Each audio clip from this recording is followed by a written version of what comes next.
For the past year, I've lived peacefully in my small apartment.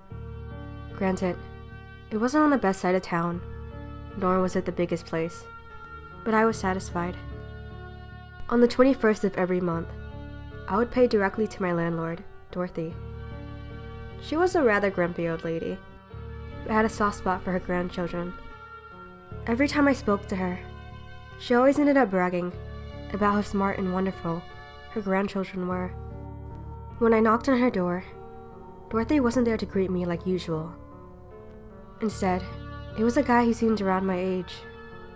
He introduced himself as one of her grandchildren and accepted the payment for her. As he spoke, I tried to get a glimpse into the house to see if Dorothy was home. Once he noticed this, he quickly blocked the doorway with his body. I knew that seemed like I was snooping, but I couldn't help but question where she was. So I decided to ask him directly, and he explained that she was on vacation overseas for a little while. I nodded, even if I didn't believe him. Dorothy hated the idea of leaving her house, so why would she suddenly go on a vacation? After I left, I thought a little bit more about the situation, but eventually left it alone. A couple of days later, I noticed that my bedroom's window screen was so loose to the point of it almost falling out. As I ran my fingers over it, I started to wonder how this happened.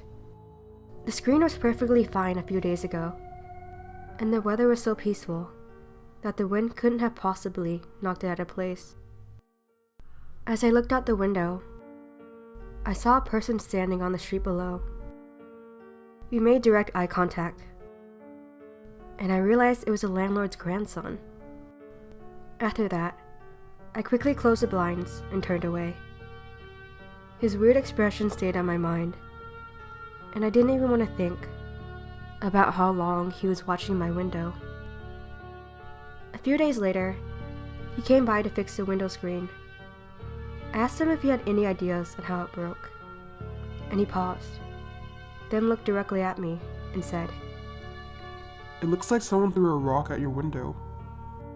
He said it, almost as if it was a fact, with a strange smile on his face. Before he left, he asked if he could use the restroom. Reluctantly, I agreed, since I didn't have any reason to say no. Afterwards, he left, and later that night, I noticed that my laptop was missing. After looking everywhere and confirming that it was gone, I knew who the culprit had to be: the landlord's grandson. He was the only other person at my house that day. Instead of confronting him, I decided to sneak into the landlord's house to try and find it. I knew he would never admit to taking it.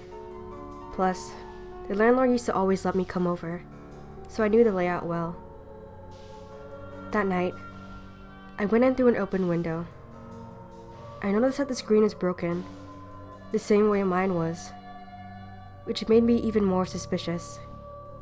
Just as I was about to head into the living room to search for my laptop, something made me pause in my tracks. There was a horrible smell coming from the room down the hall that I just couldn't ignore. Slowly, my feet began to approach the room, and my hand reached out to the doorknob.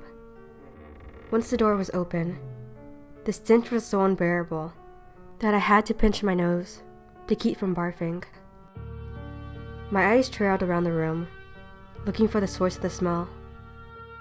Finally, I realized what it was. On the floor was my landlord's corpse, covered by maggots.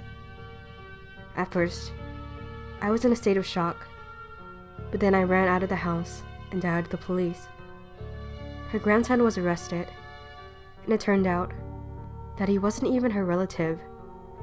Some random man had broken into her house and murdered her, then decided to pose as her grandson for money. Thank you for watching, and I hope all of you guys have a good day. So bye for now, but not forever.